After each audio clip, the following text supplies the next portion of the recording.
Next जो हमारा शब्द है वो है स्ट्रेनुअस। स्ट्रेनुअस का मतलब है कि जो कुछ भी आपको जो बहुत कठोर है या सख्त है या मतलब जोरदार है उसको आप स्ट्रेनुअस बोलते हो, या आपको थकाने वाला है। फॉर एग्जांपल कि अगर आपके बॉस ने आपको कुछ काम दे दिया, आपको बहुत सारा मेहनत करनी पड़ी उसमें, तो उसको शाम को जाके आप बोल सकते हैं सर आपने जो काम दिया था मेरे को, इट वॉज वेरी स्ट्रेनुअस। या कोई एक आदमी है बहुत ही एक सख्त है या एक बहुत ही वीर टाइप योद्धा है, फॉर एग्जांपल एक फौजी है, वो हिल क्लाइंबिंग करता है, यहाँ वहाँ पे बहुत सारे मिशंस पे चला जाता है, थकता नहीं है, तो उसको भी हम लोग स्ट्रेनुअस के कॉन्टेक्स्ट में यूज़ कर सकते हैं। ठीक है, एग्जांपल्स की अगर बात करनी हो तो स्ट्रेनुअस क्लाइंब एक थका देने वाली चढ़ाई, या फिर स्ट्रेनुअस आफ्टरनून ऑफ हंटिंग, मतलब पूरी दोपहर आप लोग हंट करते रहे, तो दैट वाज स्ट्रेनुअस, जो आपको थका दिया आपको। डिलैपिडेट का मतलब क्या होता है दोस्तों कि डिलैपिडेट का अगर आप मतलब होता है किसी को नष्ट करना, नाश करना, या किसी चीज़ कोई चीज़ खुद ब खुद नष्ट हो जाए या उसका क्षय हो जाए। फॉर एग्जांपल इसको हम लोग यूज़ करते हैं बिल्डिंग के कॉन्टेक्स्ट में, जब पुरानी बिल्डिंगें उन पे जब हम केयर नहीं करते हैं और खंडरों में तब्दील हो जाती हैं, तो उनको बोल देते हैं हम कि डिलैपिडेटेड बिल्डिंग्स। और अगर एक दूसरे कॉन्टेक्स्ट में भी डिलैपिडेट को यूज़ करते हैं कि उसने उसको डिलैपिडेट कर दिया, means that person dilapidated him, और political party X has dilapidated the political party Y. Right, किसी की शक्ति को कम करना भी उसको एक डिलैपिडेशन बोल सकते हैं। ठीक है, एक तो बिल्डिंग्स या इमारतों के कंटेक्स्ट में भी डिलैपिडेशन हो गया है, आपने घर की ठीक से रख रखाव नहीं किया तो it was dilapidated now. Okay, किसी भी कॉन्टेक्स्ट में कर सकते हो, your image got dilapidated because तुमने कभी कोशिश ही नहीं किया कि अपनी इमेज सुधार सको, या कुछ ऐसा भी है। राइट, तो किसी भी कॉन्टेक्स्ट में फील फ्री टू यूज।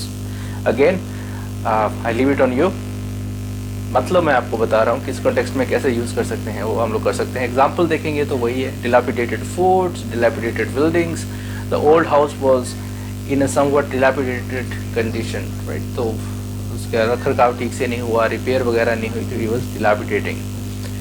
अगला जो शब्द है वो है एगोनाइज्ड। एगोनाइज्ड है मतलब जो आप बहुत पीड़ित हो जाते हो या चिंतित हो जाते हो, तो उस कॉन्टेक्स्ट में इसको यूज़ करते हो। जैसे आप बहुत ही चिंतित हो जाते हो किसी के बारे में, किसी चीज़ के बारे में। राइट, अगर इसके सेंटेंसेस देख रहे हैं तो वो ये कि टू सफ़र एक्सट्रीम पेन और एंग्विश। एंग्विश हमने वो किया था कि जो एक पीड़ा होती है उसको एक एंग्विश बोलते हैं। Right, perhaps he was agonized over the moral issues involve. जैसे कुछ एक मीटिंग हो रहा है और एक मीटिंग में कुछ ऐसी बातें हो रही हैं जो एक बंदे को बहुत हर्ट कर रही हैं। राइट, तो वो क्या है कि ही वाज कुछ नहीं बोल रहा है, बट ही वाज एगोनाइज्ड कि यार देखो क्या बातें कर रहे हैं लोग मेरे बारे में, समथिंग लाइक दैट। राइट, या किसी के बारे में जब आप कुछ सुनते हो तो आप थोड़ा अनकंफर्टेबल हो जाते हो, यू गॉट एगोनाइज्ड। और तो उस कॉन्टेक्स्ट में भी आप उसको यूज़ कर सकते हो। अगर और एक सेंटेंस लिखा हुआ है, she only made a decision to apply for training after years of agonising.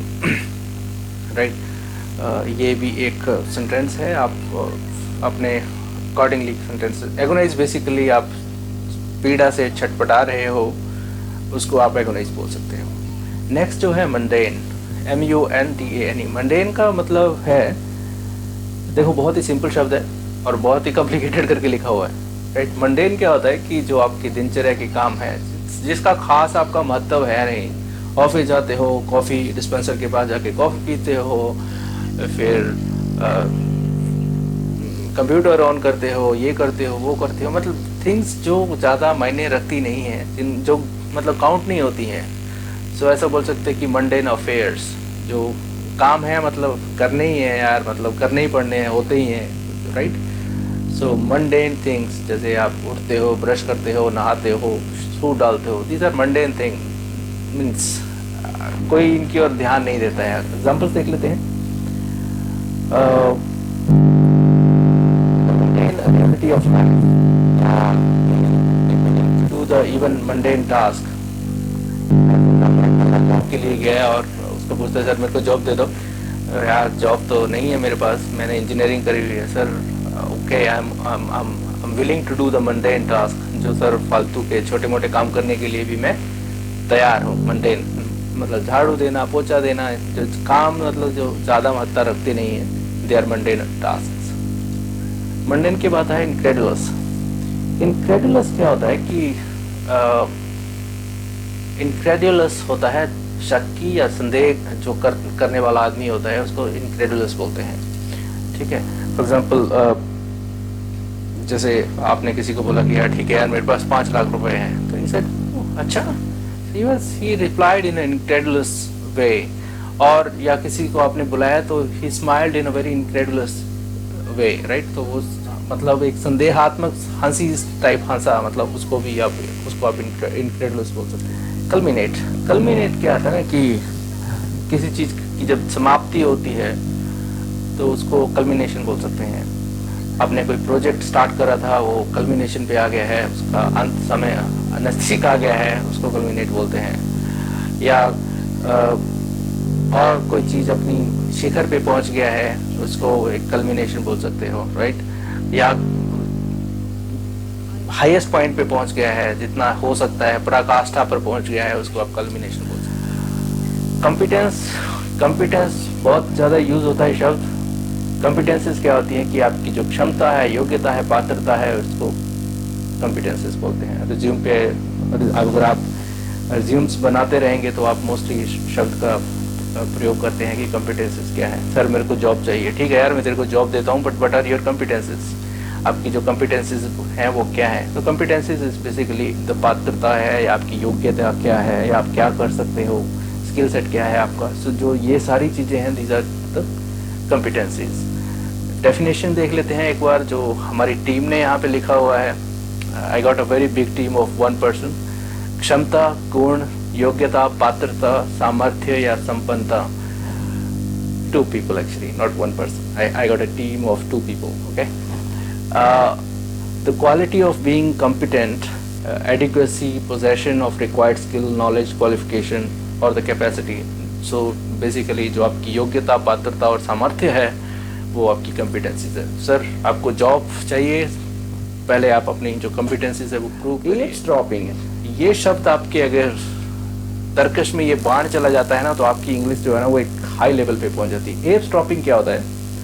जैसे आप खड़े होकर जब दूसरे बंदों की बातें सुनते हो ना, कान लगा के जो बातें सुनता है ऐसे, उसको एप्सड्रॉपिंग बोलते हैं।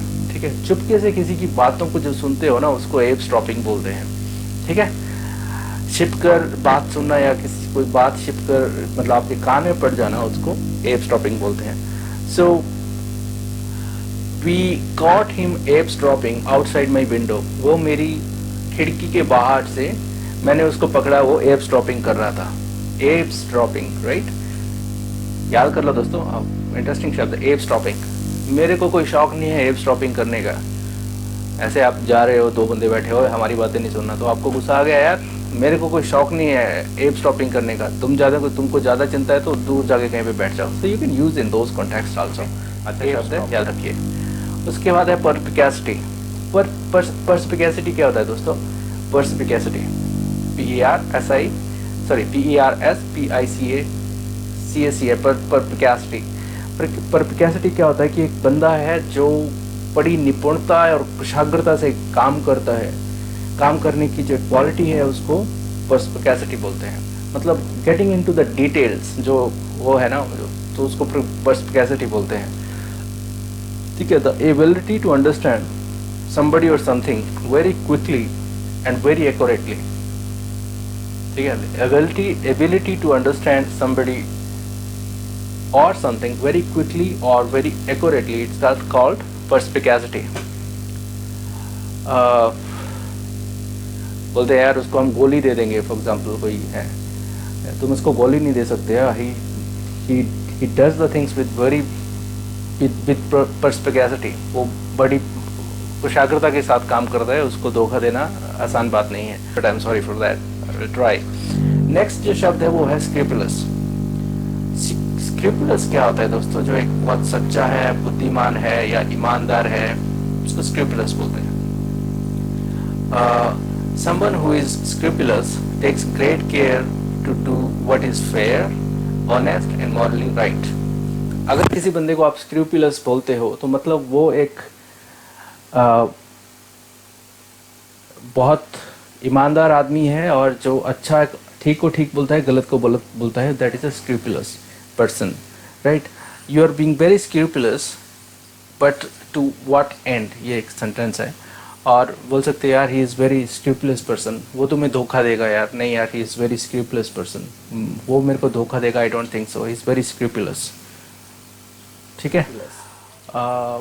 उसके बाद है प्लूरलिज्म।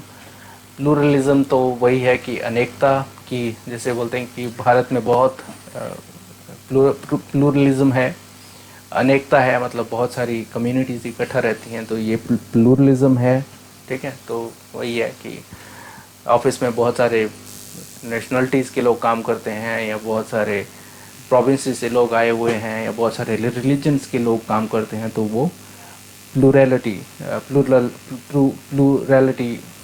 बोल सकते हैं उसको, प्लूरलिज्म बोल सकते हैं, ठीक है। प्लूरलिज्म ये तो हो गया है सेंटेंसेस।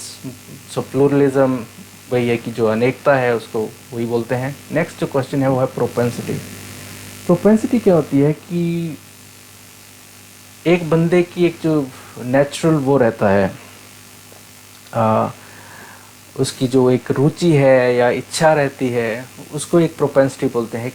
मतलब एक नेचुरल डिज़ायर और need to make you tend to behave in a particular way, that is called propensity. बोलने का मतलब कि यार वो एक बंदे की जो एक नेचुरल आदत है या एक नेचुरल डिज़ायर है, उसको प्रोपेंसिटी बोलते हैं। फॉर एग्जांपल, हाँ यार उसकी he got a natural propensity of drinking, उसको पीने की आदत है, so he has a propensity to change the topic. उसकी एक प्रवृत्ति है कि वो टॉपिक चेंज कर देगा। या propensity of something to do something, there is an increase propensity of people to live alone, right. जो प्रवृत्ति है लोगों की अकेला रहने की, वो बढ़ रही है, right. So propensity is basically that's a natural desire, और that is a need which tend to जो हमारा नेक्स्ट शब्द है वो है डिस्पोजिशन। डिस्पोजिशन और जो प्रोपेंसिटी है लगभग सेम है। डिस्पोजिशन भी आपकी जो एक रुचि है, एक जो आपका नेचुरल स्वभाव है, उसको आप डिस्पोजिशंस बोल सकते हैं। कई बार हम किसी को रिप्लाई करते हैं ईमेल से, बोल सकते हैं we are on your disposition, हम आपकी प्रकृति पे हैं, जैसा आप बोलेंगे हम वैसा, हमारा एरिया सूट करता है, डिस्पोजिशन उसको बोलते हैं, ठीक है।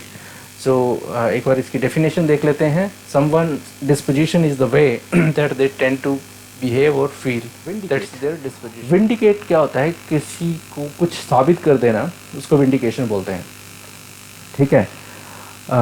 इसको कई कॉन्टेक्स्ट में यूज़ करते हैं। किसी को कोई निर्दोष अगर साबित हो जाता है तो उसको भी बोलते हैं कि ही वाज विंडिकेटेड। और इसका एक वो देख लेते हैं आगे। द पर्सन और their decision, action, ideas are vindicated, they are prove to be correct, ठीक है। जैसे मतलब आप किसी से जब बात करते हो कि यार मैं जब तेरे को बोल रहा था कि तू उसका पक्ष ले रहा है, तो तब तू मान नहीं रहा था, अब अखबार में निकल के आ गया, दैट विंडिकेट्स कि आपने उसका साथ दिया था, for example, right. So vindicates basically किसी जो आपकी एक स्टेटमेंट है उसको आपको साबित कर देता है, that is called vindication, right. Sir मैं आपको बोल रहा था, आप माने नहीं, ठीक है, अभी ये सब कुछ निकल के आ रहा है, तो दैट विंडिकेट्स कि आपने ऐसा किया है, राइट। बेसिकली साबित करने को विंडिकेशन बोलते हैं।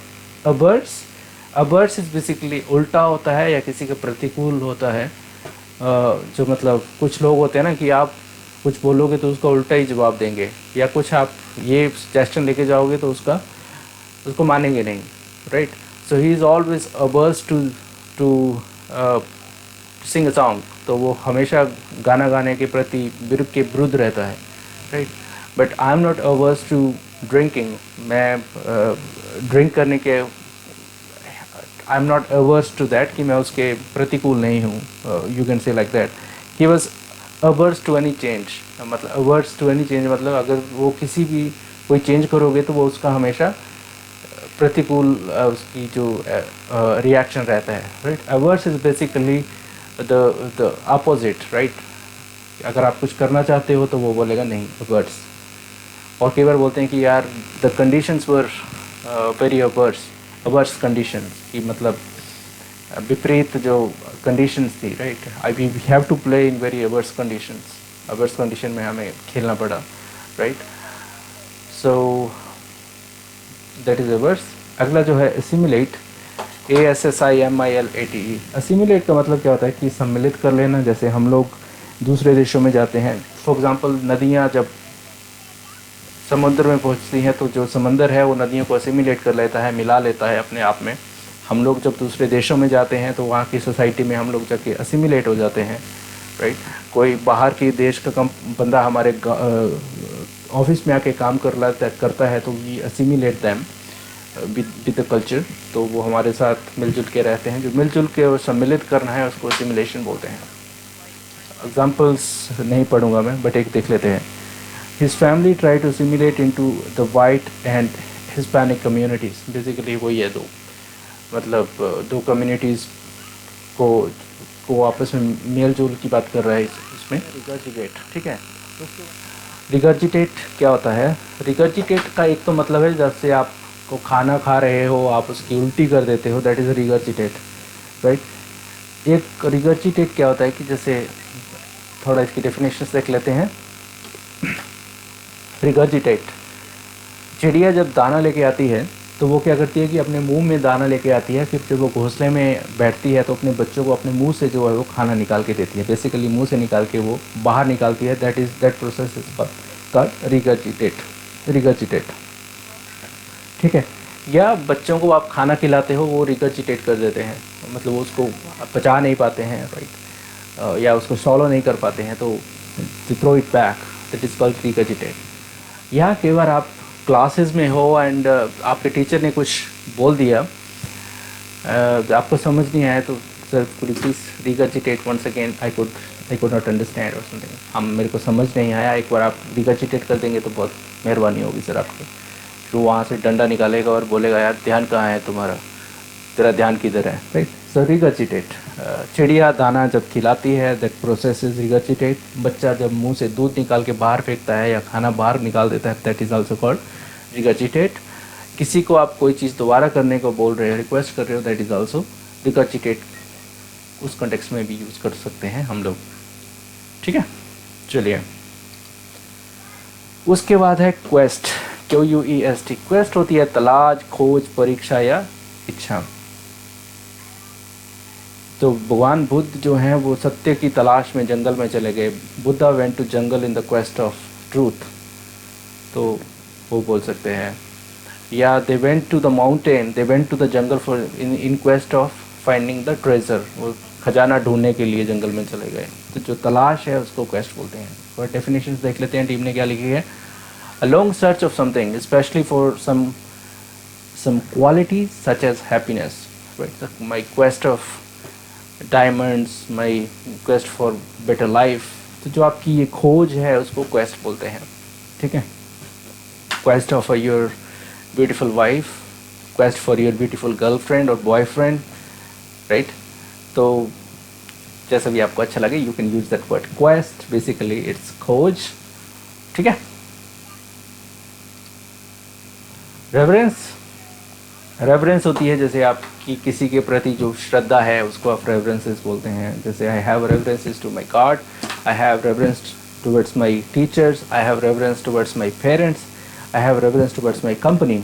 जो एक श्रद्धा है आपकी उसको आप रेवरेंसेस बोलते हैं, रेवरेंस बोलते हैं, ओके.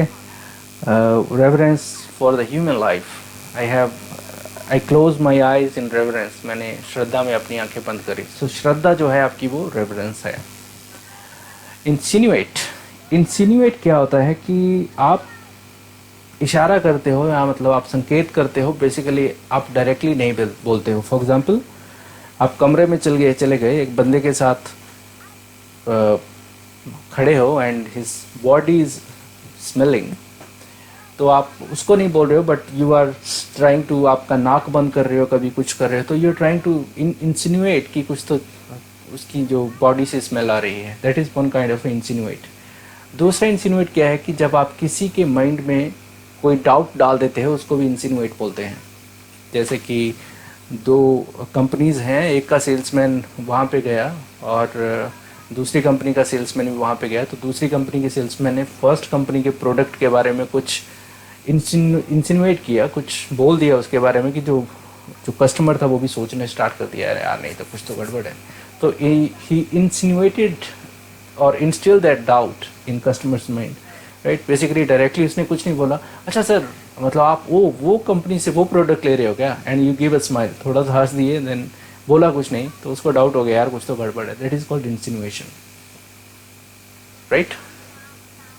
बहुत खतरनाक चीज़ है इंसिनुएशन है। चलिए आगे देख लेते हैं। एसोट्रिक, एसोट्रिक ESOTERIC। एसोट्रिक बेसिकली अगर आप शब्द की बात करोगे तो जैसे योगी जो धार्मिक लोग हैं, पूजा अर्चना करते हैं या सिद्धियां करते हैं या कुछ गुप्त क्रियाएं करते हैं, उसको एसोट्रिक बोलते हैं, राइट।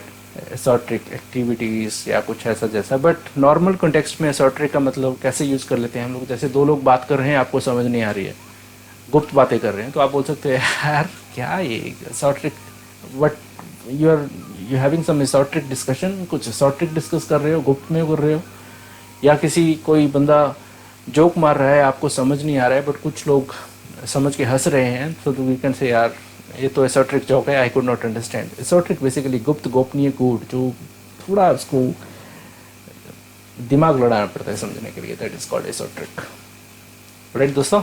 सो नेक्स्ट देख लेते हैं क्या लिखा हुआ है। नेक्स्ट है bewilderment। bewilderment का मतलब क्या होता है कि जो हैरानी से या हड़बड़ाहट होती है किसी को, उसको bewilderment बोलते हैं। हैरानी, घबराहट, ताज्जुब या संभ्रम हो जाता है, इसको ये बोलते हैं। So a feeling of feeling completely confused, so ये bewilderment होता है, ओके। जैसे कि कोई आ गया, उसने एकदम उसको देखा, he was surprised, so उसको बोल सकते हैं कि shook his head in bewilderment, right। तो ऐसे यूज़ कर सकते हैं इस शब्द को। उसके बाद जो शब्द है वो है इन्वेजिव। इन्वेजिव का मतलब है आक्रामक, तेज़ी से फैलने वाला, और कुछ एक्सटेंट तक उसको रोका नहीं जा सकता है, जैसे Russian invasion on Ukraine, right. So इसको इन्वेसिव बोलते हैं। कॉन्टेक्स्ट में देख लेते हैं इसका क्या लिखा है टीम ने। They found invasive cancer in the routine checkup. So उन मेडिकल चेकअप हुआ तो उन्होंने देखा कि कोई कैंसर है किसी के शरीर के अंदर, वो इन्वेसिव है, मतलब बढ़ रहा है, उसको इन्वेसिव इस कॉन्टेक्स्ट में यूज़ कर सकते हैं। या इन्वेसिव वॉर कर सकते हैं, जैसे एक देश दूसरे देश पे हमला करता है और इन्वेशन करता है, उसको बोल सकते हैं। देन इन्वेसिव ट्यूमर बोल सकते हैं, मतलब पहले छोटा सा था, फिर और बढ़ना स्टार्ट हो गया दिमाग में ट्यूमर, फिर और बढ़ना स्टार्ट हो गया, that is called invasive. Invasive it's negative word, basically हमलावर, आक्रामक, तेज़ी से फैलने वाला, so that is invasive, okay. Insidious, Insidious क्या होता है दोस्तों? कुछ लोग जन्मजात कपटी होते हैं,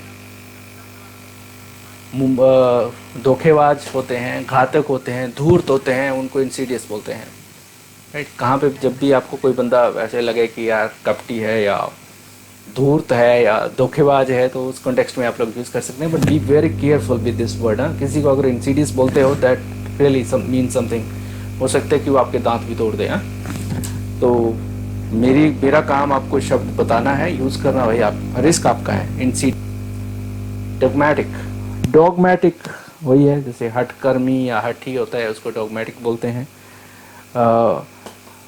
डॉगमैटिक की अगर एग्जांपल देखें तो बोलता है कि being certain that your beliefs are right and other should accept them.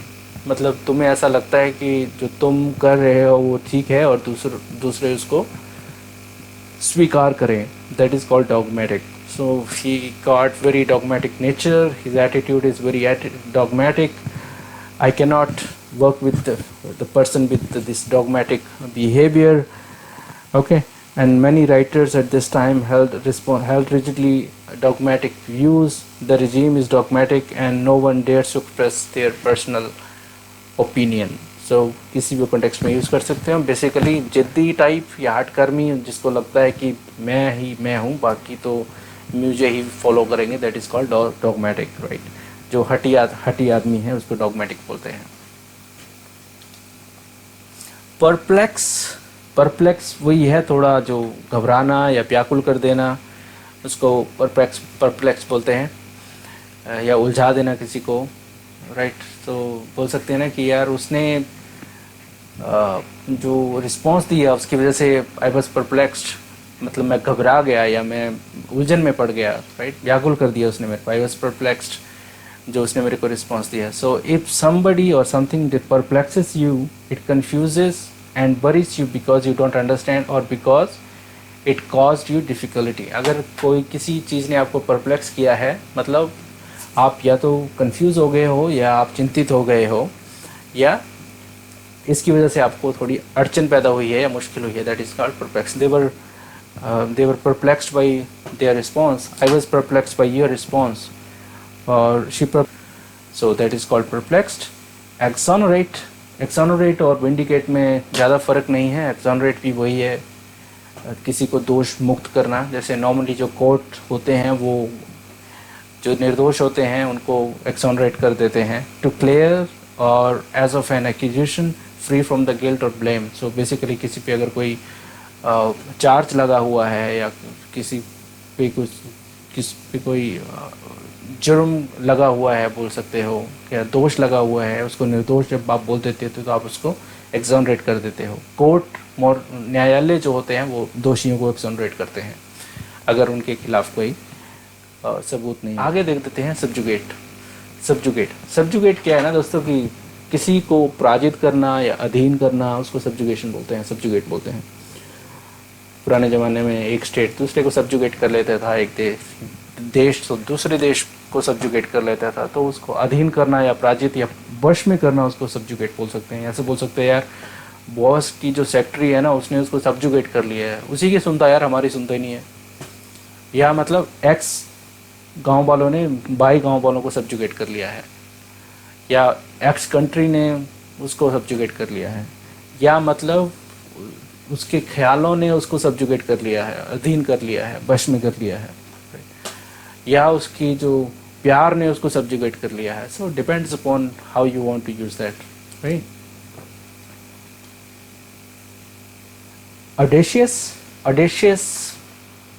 Audacity सुना होगा आपने, जो बंदा थोड़ा साहसी है या निडर है, निर्भीक है, उसको ऑडेशियस बोलते हैं। ऑडेशियस या विलिंग टू टेक रिस्क, जो बंदा यार बोलते हैं ना यार वो बंदा बड़ा ऑडेशियस है यार, he is also always willing to take risk. Extravagance का मतलब होता है कि जो फिजूल खर्ची होती है उसको एक्स्ट्रावेजेंस बोलते हैं। EXTRA, V for victory, VANGANCE।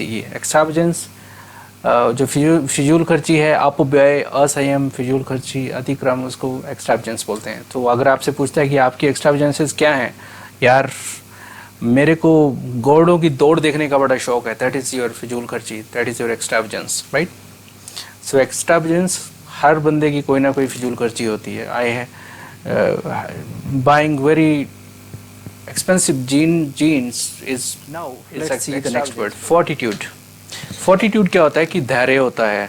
धैर्य जो दृढ़ता या पौरुष या मुश्किल काम में जो आप मतलब आप अपने आप को संभाले रखते हो, धैर्य रखते हो, उसको फोर्टिट्यूड बोलते हैं। For example through out his illness he showed a great fortitude, मतलब जब वो बीमार था तो उसने बहुत धैर्य शो किया, मतलब राइट, मतलब बीमार भी था फिर भी उसने एक एटीट्यूड रखा हुआ था, एक धैर्य रखा हुआ था, मतलब सबसे अच्छी से बात करता था। He showed the fortitude to the people who were going to meet him, fortitude, okay. The courage over a long period, that is called forbearance। forbearance भी लगभग fortitude की तरह ही है। ये धैर्य है, सहन करना है किसी चीज़ को, या सहिष्णुता है, उसको forbearance बोलते हैं। फॉर एग्जांपल कोरोना काल में इतना सारा बुरा टाइम आया, राइट, तो कंपनीज में बहुत उतार चढ़ाव आए, बिजनेस अच्छे नहीं थे, राइट।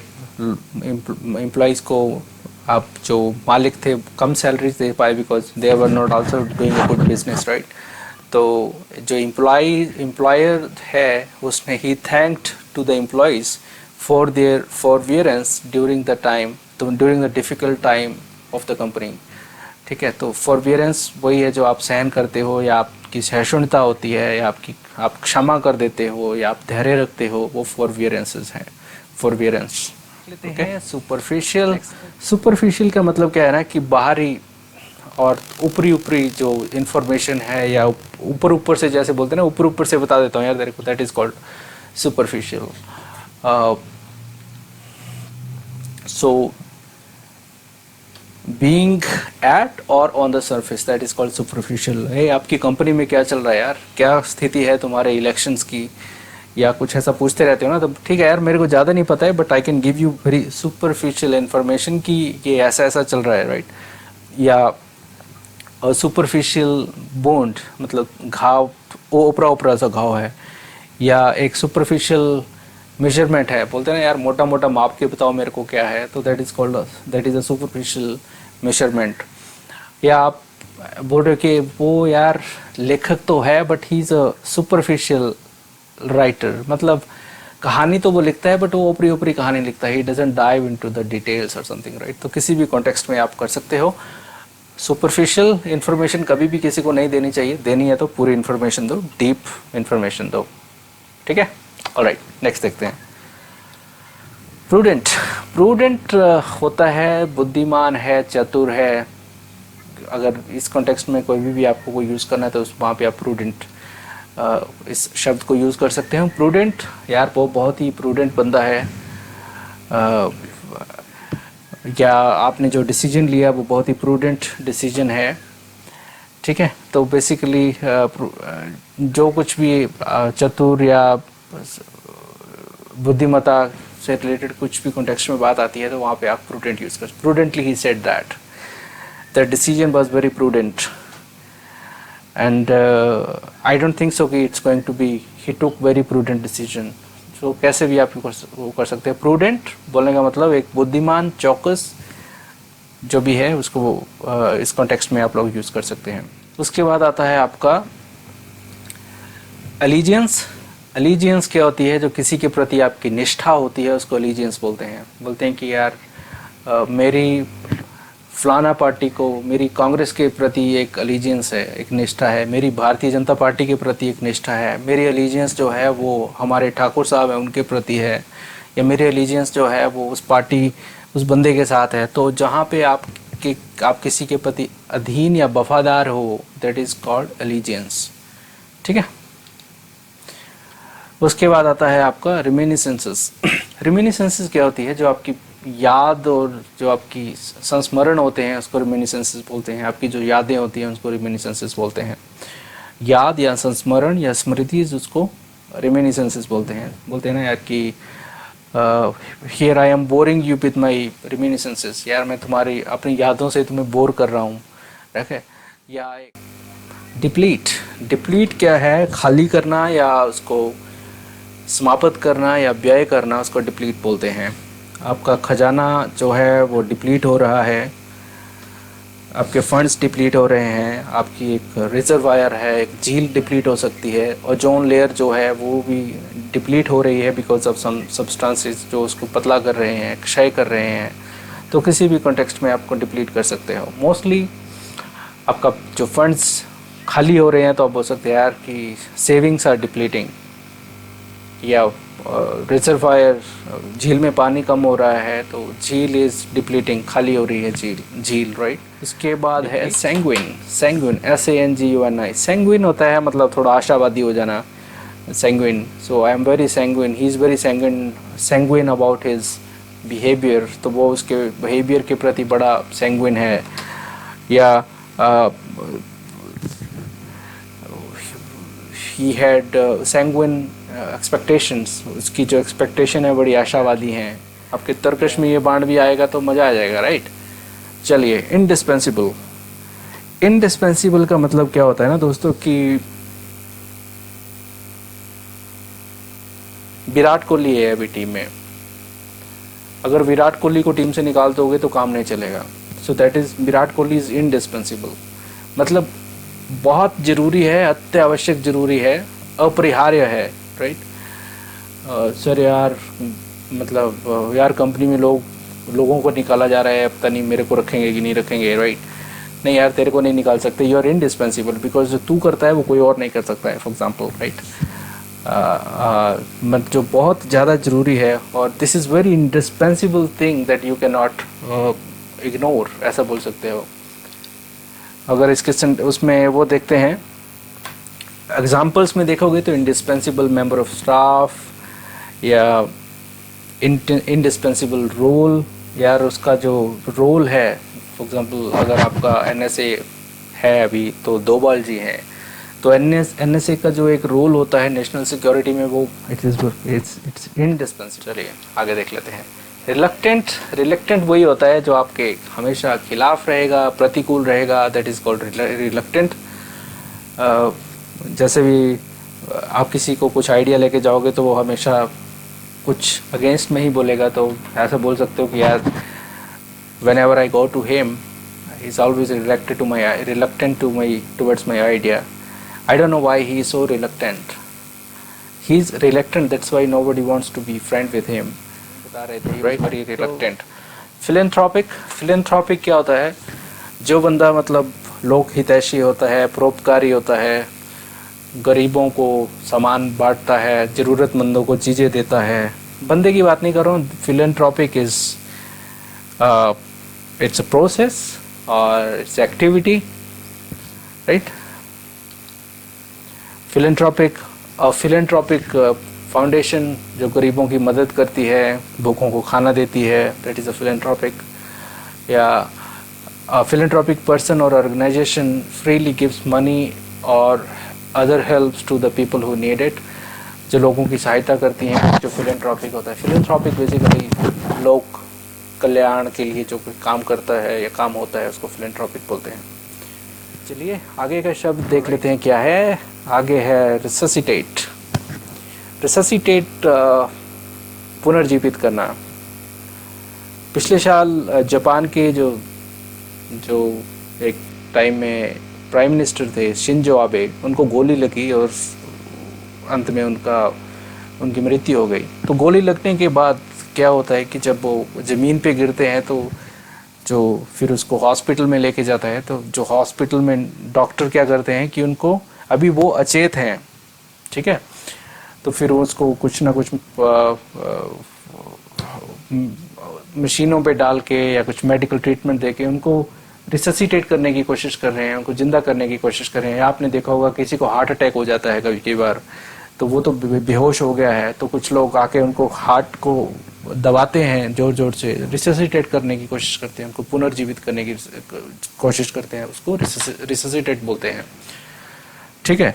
रिससिटेट मनुष्यों के कॉन्टेक्स्ट में तो यूज करते ही हैं, बट कोई टॉपिक है या कोई बात थी जो खत्म हो गई है, कोई आके किसी ने फिर से उसको स्टार्ट कर दिया है, तो बोलते हैं ना, don't resuscitate this topic once again. हमने बहुत ज्यादा डिस्कशन किया है इस पे और अभी इस पे डिस्कशन करने का कोई जरूरत है नहीं। सो that is called resuscitate. Basically resuscitate होता है, पुनर्जीवित करने को रिससिटेट बोलते हैं। या जो आपकी एक इकोनॉमी है उसको रिससिटेट करना बहुत जरूरी है, अदरवाइज नेशनल जो है एक डिजास्टर में चला जाएगा। उस कॉन्टेक्स्ट में भी आप इसको यूज कर सकते हैं। पुनर्जीवन किसी को भी देना, उसको रिससिटेट के साथ। ऑब्ट्यूजनेस। बरदराज एक मंदबुद्धि बालक था। बचपन में कहानी पढ़ी है क्या?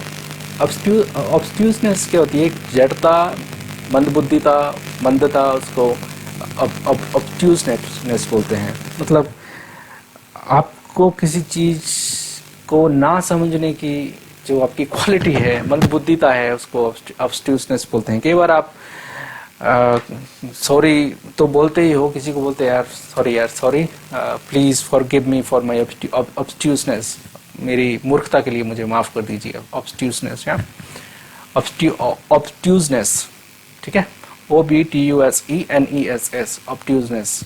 ऑब्ट्यूजनेस। चलिए आगे का शब्द देख लेते हैं। उसके बाद आता है एक्सट्रावजेंस। एक्सट्रावजेंस तो हमने पढ़ा था, जो फिजूल खर्ची है, महंगी चीजें खरीदते हो, दैट इज एक्सट्रावजेंस। एक्सट्रावजेंस हो गया। देन उसके बाद आता है प्लॉजिबल।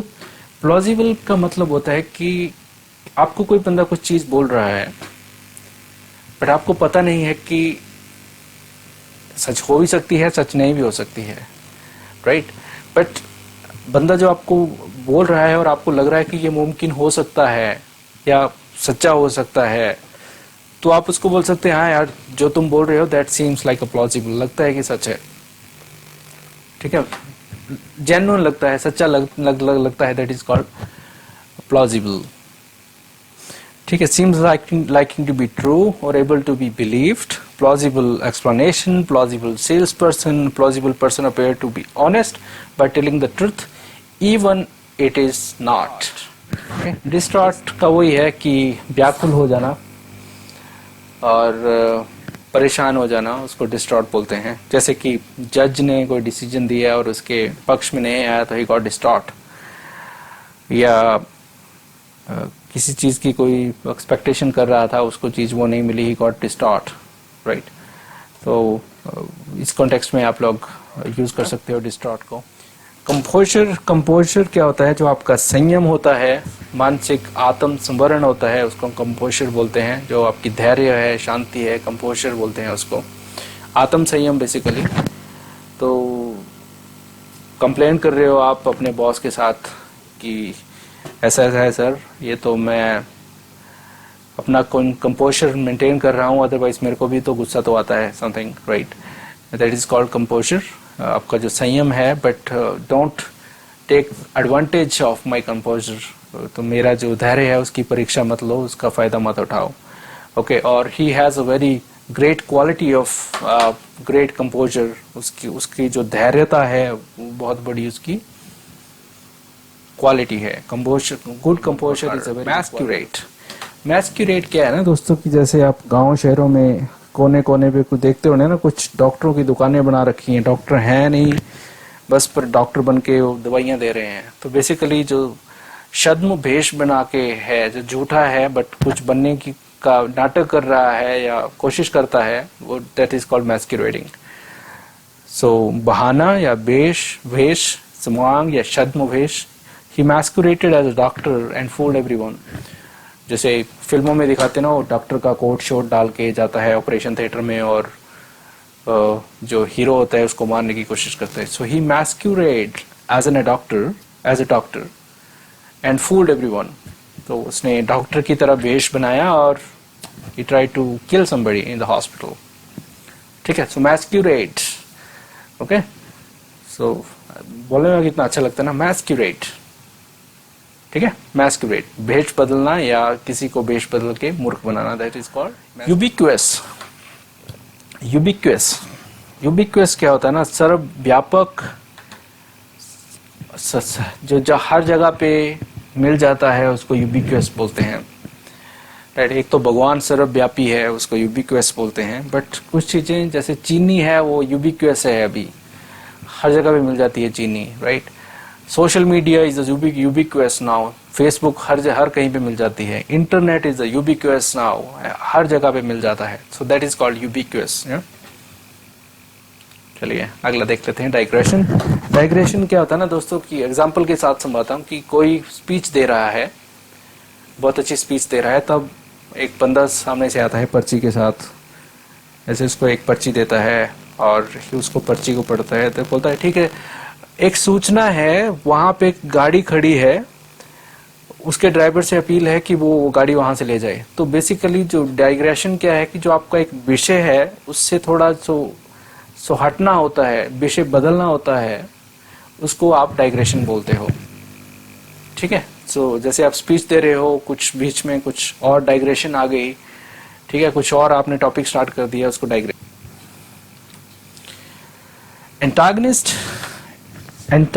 एंटागनिस्ट और जैसा भी आप बोलना चाहें, ANTAGONIST, एंटागनिस्ट बेसिकली आपका जो है वो प्रतिद्वंदी होता है, या आपका शत्रु तो नहीं बोल सकते पर आपका विपक्ष बोल सकते हो। तो आप बोल सकते हो कि मैं कभी अपने एंटागनिस्ट से हारा नहीं हूँ, I never lost to my antagonist,